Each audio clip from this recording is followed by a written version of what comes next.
이번 사연은 똘똘 뭉쳐서 며느리를 괴롭히던 시모와 신우를 이간질시키고 마지막에는 카운터 펀치까지 날렸다는 며느님의 사연인데요.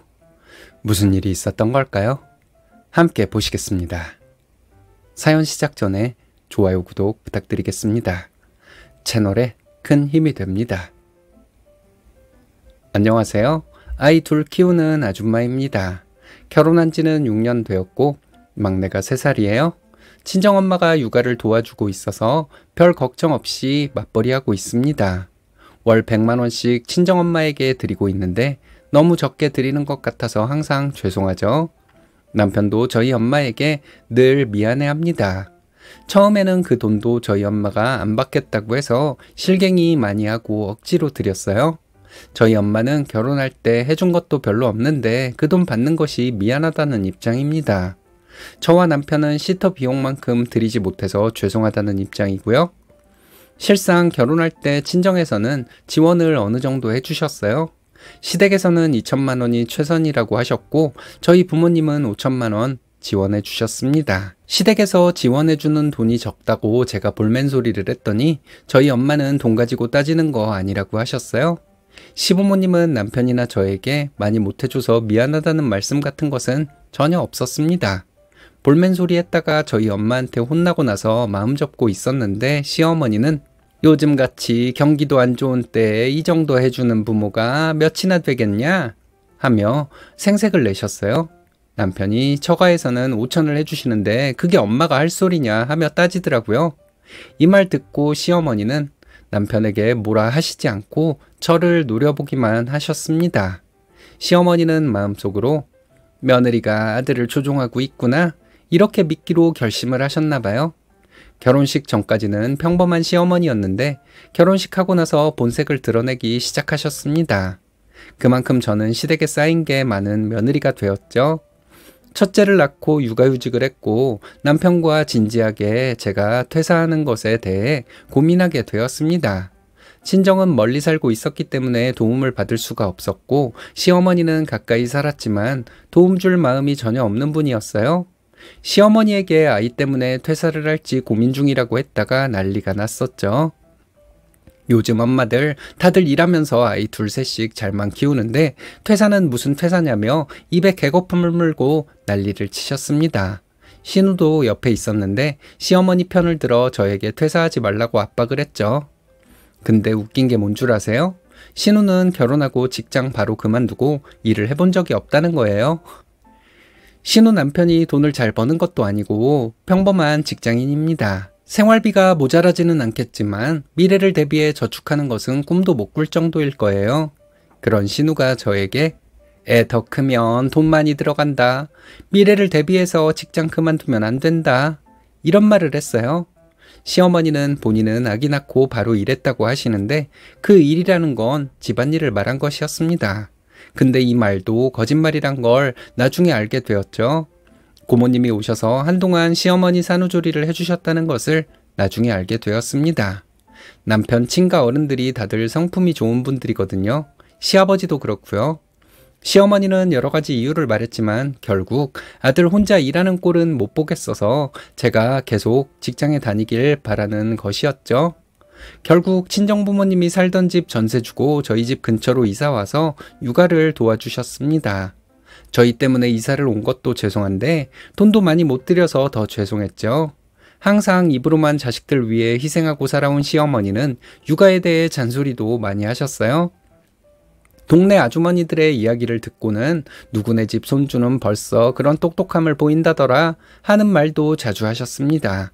이런 말들 때문에 마음속에 정말 한이 맺혔어요. 아무리 며느리가 미워도 그렇지 어떻게 며느리한테 심술을 부리기 위해서 손주까지 낮추는 말을 할 수가 있지? 이런 의문도 들었고 너무 기분이 나빴습니다. 이건 저희 남편도 마찬가지였어요. 남편도 자기 자식 건드리는 건 못 참는 성격이거든요. 그래서 시어머니와 말다툼을 한 적이 많았습니다. 남편과 시어머니가 티격태격하면 신우는 늘 남편과 저에게 화를 냈어요. 어딜 어른한테 덤비냐고 하며 저희가 무슨 폐륜을 저지른 것처럼 말했는데 참 어이가 없었습니다. 시어머니와 신우는 제가 공통의 적일 뿐 둘이 그렇게 살가운 모녀지간도 아니거든요. 자기 자신 빼고 모든 사람을 적으로 생각하는 사람들입니다. 처음 알게 된 사람에게는 참 잘해요. 자기 편을 만들기 위해서 처음에 잘해주는 것 같더라고요. 그러다가 조금이라도 서운한 일이 있으면 그 사람 뒷담화를 엄청 합니다. 그런 식으로 사니까 주변에 사람이 없을 수밖에 없죠. 그런데 시어머니와 신우는 본인들이 주변 사람들에게 신임을 받는다고 말해요. 본인이 본인에 대해서 그렇게 말하는 것도 참 이상한 건데 말이죠. 임신 소식을 알렸을 때부터 시어머니는 아들을 낳아야 한다고 강요하듯 말씀하셨어요. 아이 성별이 나왔을 때 아들이라고 말했더니 시어머니 반응은 시큰둥 그 자체였습니다. 아들 아들 노래를 부르던 시어머니였기 때문에 좋아하실 줄 알았거든요. 손자를 원한다고 말씀하신 이유는 너 딸이기만 해봐라. 그거 가지고 물건 늘어질 거다. 이런 뜻이었나 봐요. 아이 때문에 퇴사를 고민할 때 시어머니는 둘째를 얼른 가지라는 압박을 하셨어요. 둘째는 얼른 갖도록 하고 퇴사는 절대 안 되고 시어머니는 이런 주장을 펼치셨습니다. 둘째 태어나면 우리도 살림이 빠듯해서 시부모님 용돈 드리던 거 중단할 수도 있다고 했더니 그건 또 안 된답니다. 키워주고 결혼할 때 그렇게 지원까지 해줬는데 부모한테 할 도리는 해야 하는 것이랍니다. 신우도 시어머니 편을 들며 부모님 용돈은 계속 드려야 한다고. 그럼 형님은 왜 부모님 용돈을 안 드리냐고 했더니 자기는 외벌이로 살고 있기 때문에 살림이 넉넉하지 못해서 그렇다 하더군요. 그럼 애들도 컸고 하니까 일을 하라고 했더니 부모 용돈 드리기 위해서 일을 하라는 거야? 이러면서 짜증을 내는데 이 사람들이랑은 상식적인 대화가 안 통하는구나 이런 생각만 들었어요. 둘째는 딸을 낳았는데 시어머니는 둘째는 꼭 딸을 낳으라고 했었거든요. 근데 막상 딸이라고 말을 했더니 첫째와 둘째가 성별이 같은 것이 좋다고 말을 바꾸셨습니다. 어머님이 둘째는 딸이었으면 좋겠다고 하지 않았냐 했더니 그건 그렇다는 얘기였고 첫째와 둘째는 성별이 같아야 서로 의지하고 사는 거라며 아쉽다고 하셨어요. 우리에게 무슨 일이 일어나도 어머니는 좋게 생각할 마음이 없는 사람이란 걸 그때가 되어서야 알게 되었네요.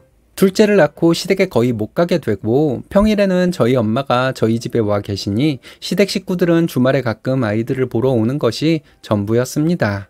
자주 보지는 않아서 좋긴 했는데 가끔 보더라도 저에게 스트레스를 주는 것은 여전했어요.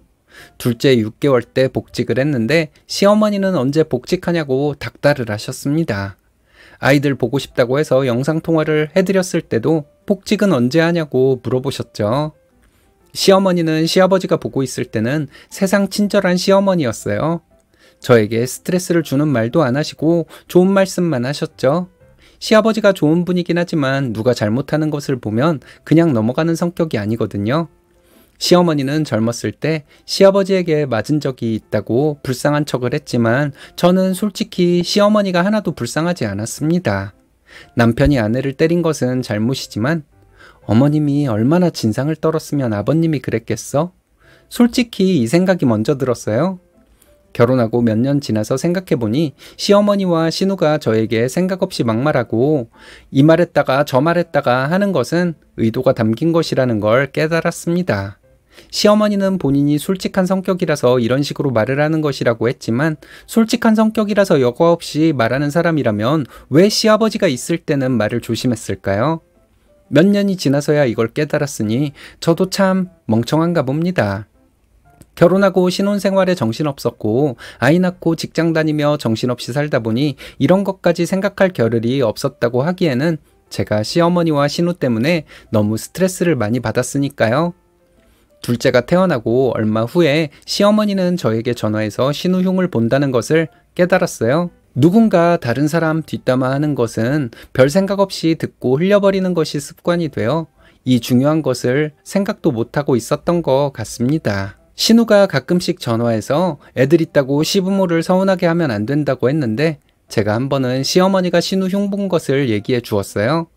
처음에는 안 믿으려고 하던 신우도 시어머니가 얘기하지 않았으면 제가 알 수 없는 얘기를 들먹이며 시어머니가 신우 흉을 본 것을 얘기해 주었더니 제 말을 믿더라고요. 그러더니 신우는 자기는 뭐 할 말이 없어서 가만히 있는 줄 아냐며 시어머니 흉을 보기 시작했습니다.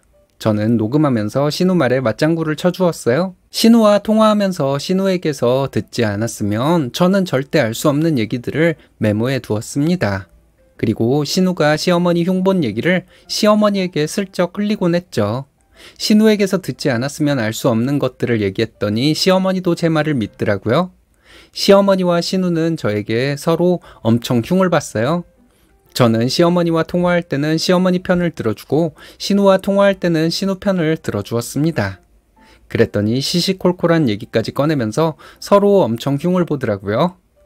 둘째가 돌 다 되었을 때부터 저는 시어머니와 신우에게 훈계를 시작했어요. 신우에게 들은 얘기를 꺼내면서 시어머니에게 어떻게 엄마로서 딸에게 그럴 수가 있냐 이랬고, 반대로 시어머니에게 들은 얘기를 꺼내면서 신우에게 어떻게 딸로서 엄마한테 그딴 짓을 할 수가 있냐 하며 훈계질을 시작했습니다. 그리고 남편에게 내가 이런 식으로 하고 있다 했더니 남편은 큰 소리로 웃더라고요. 자기 진짜 똑똑하다. 역시 내 마누라. 이러면서 엄지척을 해주는 남편을 보며 아, 이 사람도 엄마랑 누나 때문에 힘든 적이 많았구나 하는 생각이 들어 남편이 좀 짠했습니다. 신우 남편이 교통사고가 나서 병원에 입원을 한 적이 있었어요. 2주 정도 입원해 있었는데 시어머니는 병원에 한 번도 가지 않았습니다. 코로나 때라서 문병을 가는 것이 쉽지는 않았지만 시어머니는 갈 마음도 없더라고요. 신우한테 감정이 많이 상해버렸기 때문인 것 같았습니다. 저는 신우에게 전화해서 시어머니는 어떻게 저럴 수가 있냐, 사위가 입원했다고 하는데 전화 한 통 안 하실 수가 있냐 했는데 신우는 엄마 전화는 왔었어 하더라고요. 순간 당황했지만 그래도 그렇지 하나뿐인 사위 문병도 안 가시는 게 말이 되냐 했더니 신우는 제 말이 맞다며 입에 개거품을 물고 자기 엄마 흉을 보더라고요. 듣다 말고 저는 그래도 그렇게 엄마 흉을 보는 게 말이 되냐, 이거 폐륜이나 마찬가지다 하며 훈계하고 전화를 끊었습니다. 그리고 시어머니에게 전화해서 어머님이 신우 남편 문병을 가지 않아서 신우가 너무 화가 나 있다 이렇게 전했습니다. 시어머니는 전화했으면 됐지, 요즘 같은 때에 문병은 무슨 문병이냐, 그런 걸로 서운해할 일이냐 하시며 또 신우 흉을 보길래 그래도 그렇지 하나뿐인 사위 문병을 안 가는 장모가 세상에 어디 있겠냐, 장모이길 포기한 거다 이렇게 훈계질을 하고 전화 끊었습니다. 둘이 합심해서 며느리인 저를 그렇게 못 잡아먹어 안달이던 시어머니와 신우가 서로 적이 되니 저를 자기 편으로 끌어들이지 못해 안달이더군요. 그래서 그런지 제가 훈계질을 해도 수긍하는 척을 하는데 정말 웃기기도 하고 어이없기도 하고 그랬네요. 결국 시어머니와 신우가 대판 싸우고 다시는 안 보겠다고 해서 집안이 한번 뒤집어진 적이 있었어요. 저는 사실 속으로 조마조마했거든요. 내가 이간질을 해서 이렇게 된 거라며 시어머니와 신우가 저를 공격하면 어쩌나 해서요. 그런데 다행히 그런 일은 없었습니다. 시어머니와 신우는 서로를 원망할 뿐 저를 탓하지는 않더라고요. 시어머니는 저에게 신우 흉을 한참 보더니 딸려는 키워봐야 소용없다는 말이 맞더라 하셨습니다. 그러면서 역시 아들 며느리밖에 없다 이런 식으로 말씀하시길래 며느려는 잘해주면 싸가지가 없어지잖아요 이러면서 비아냥댔어요. 이건 시어머니가 자주 하던 말이었거든요. 형님도 그렇겠지만 저도 어머니 때문에 너무 힘들었어요 이렇게 말했습니다. 일부러 시아버지 앞에서 말을 했는데 시아버지는 그게 무슨 소리냐 물으셨습니다. 남편은 나중에 말씀드리겠다고 말했고 나중에 시아버지에게 전화로 다 말씀드렸다고 합니다. 결혼 전에 시어머니가 저에게 막말한 거, 아이 생겼을 때 시어머니가 막말한 거, 아이 낳고 막말한 거 몇 가지씩만 말씀드렸더니 시아버지가 시어머니한테 엄청 화를 내셨나 보더라고요. 시어머니는 저에게 전화로 사과를 하셨습니다. 아버님이 시켜서 사과하는 거 다 알아요. 어머님이 어디 잘못을 인정해서 사과하는 거겠어요? 했더니 시어머니는 아무 말 없으시더라고요. 시아버지는 남편에게 저한테 미안하다고 몇 번 말씀하셨대요. 그 후로 최근 거의 5개월 동안 시댁과 왕래 없이 지내고 있습니다. 시어머니와 신우에게 당한 것을 되갚아주고도 남는 것 같아서 속이 시원하다 못해 좀 미안해지기까지 하네요. 다시 시댁과 왕래도 하고 시어머니와 신우를 화해시키는 척이라도 해보려고요. 제가 너무한 것은 아닌가 하는 생각도 듭니다. 그렇게 막말과 막장짓을 한 시어머니와 신우에게 한 건데 뭐가 너무한 건가요? 쓰니님은 너무한 거 없습니다. 밟아놓으려면 이렇게 확실하게 밟아놓아야죠. 본인이 너무했다는 생각은 안 하셨으면 좋겠어요. 쓰니님이 그런 식의 반성을 하고 있으면 자연스럽게 티가 날 것이고 그걸 보면 시어머니와 신우가 또 발톱을 드러낼 것 같습니다. 여러분들의 생각은 어떤가요?